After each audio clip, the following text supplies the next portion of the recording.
As of this hour, the presumptive Democratic nominee for President of the United States. As the polls close in South Dakota, NBC News projecting Obama has cleared the plateau, the 2,118 delegates needed to clinch. This, as NBC News is characterizing South Dakota as too early to call, but with Senator Clinton leading in the exit polling.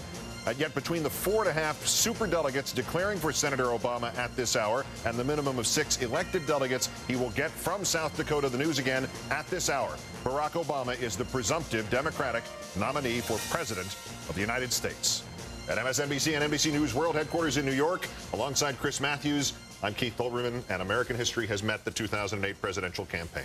You know, I think around the world, this is a news story. And among the 6 billion people on this planet, I think tomorrow morning, everywhere in the world, in a few hours in Europe, in Africa, in Cape Town, in Nairobi, in everywhere, Bangladesh and Asia, this is a huge story because in the world dominated by European powers, forever it seems, this is the first time that a major political party anywhere in that world has nominated an African American to lead their country. In fact, a person of color.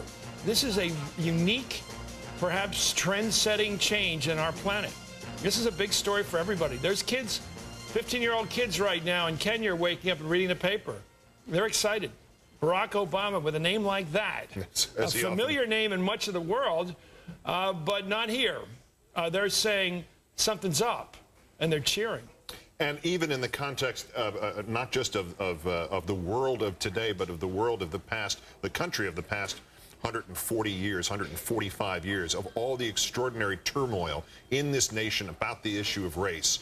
This may not be, as you pointed out last hour, this may not be the resolution by any stretch of the imagination of this constant friction on this subject in this country. But what a culmination of this road to this point this represents. If you go back from the earliest arguments in the Continental Congress about what to do about the issue of slavery in this country, right, and then throughout the independence process and the constitutional process, and the early years of the democracy, the Civil War, Reconstruction, the bailing out of Reconstruction, the 1876 deal that sentenced this country to Jim Crow. I mean, the extraordinary things that lead up to this moment really do provide that context that puts the tingle up your spine for all of this nation's history and for what's yet to come. I was lucky to be there when South African blacks were allowed to vote for the first time, where you had a true general election. I was with Bishop Tutu, a man of my age now, getting to vote for the first time, Archbishop Tutu, and I was with him. We had him wired. And he walked into that polling place and he said, this is a personal thing for me.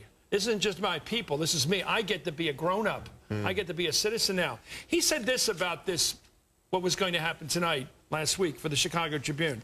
He talked about the problem of being an African-American, how he was always stunned coming over here from the 70s. He'd say, you're equal, so what's the problem? And he said, you know, there is this thing out there. It is the institutional equality, but he said, when I first came to this country in '72, I was quite shaken, actually, by the intensity of feeling that African Americans had. And I said I couldn't understand. Why are they so bitter? Why are they so angry? There in South Africa under apartheid, they told you, you're nothing. And we're going to treat you like you're nothing. You are.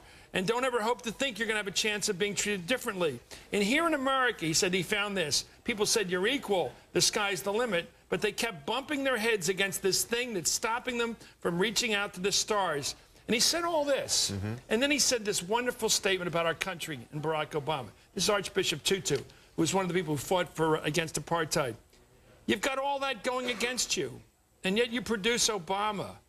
Where else in the world would you ever have had anything like that? I mean, an African-American being not just a credible candidate, but one who has galvanized. I mean, the number of young people who've come out and said, yes, we think it is actually possible to have a different kind of society. Only here. And this is Archbishop Tutu looking at us and seeing the profound historic importance of tonight. And the promise, out of so many promises that were unfulfilled, one of the promises that we can proudly say in this nation has to some degree been fulfilled in a very symbolic way tonight. We'll see what the practicalities of it are in the next months to come. But in one sense, we have hurdled yet another barrier that many nations failed to do, and this nation failed to do so many times. It is an extraordinary moment. And I hope now